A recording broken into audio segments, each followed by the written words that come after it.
Sherehe oye! Sherehe oye! Halafu jamani, tusinune. Yuko anachukua mkanda, utaonekana kwenye mkanda umenuna. Kauli yako unajilazimisha kucheka kidogo, kwenye mkanda onekana ulikuwa unacheka kwenye sherehe ya ono. Bi harusi, naomba uombee keki. Tunakuomba muda dada yangu, zawadi ni nyingi.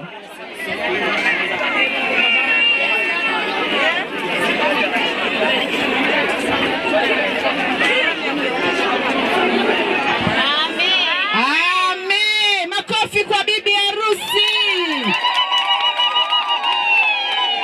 Jamani, imeshakuwa leo ni sherehe yake, hata ukinuna haachi tena kuolewa, anaolewa tu.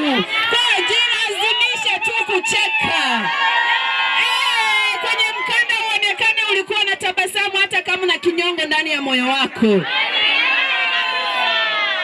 Maana watu menuna, tuko msibani, tuko kwenye sherehe.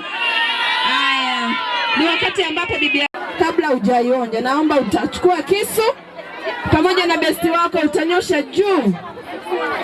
Nyosha hicho kisu juu, waonyeshe watu hicho kisu.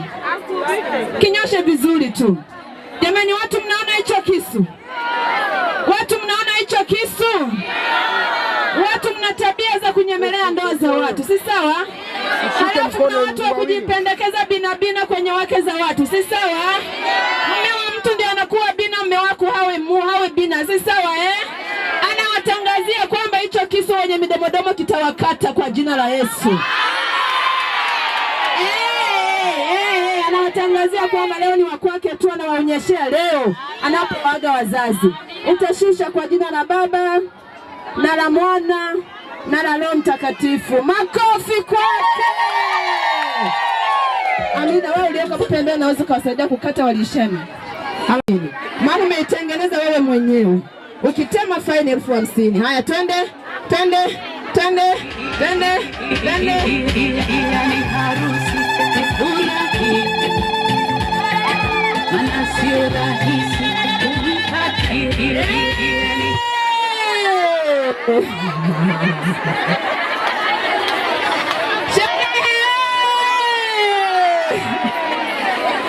Bibi harusi nanipa 50,000 hapa. Kumbe umekula.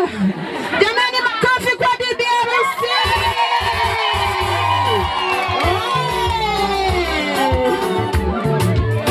Haya sasa, nikuage naenda kuanza maisha mapya.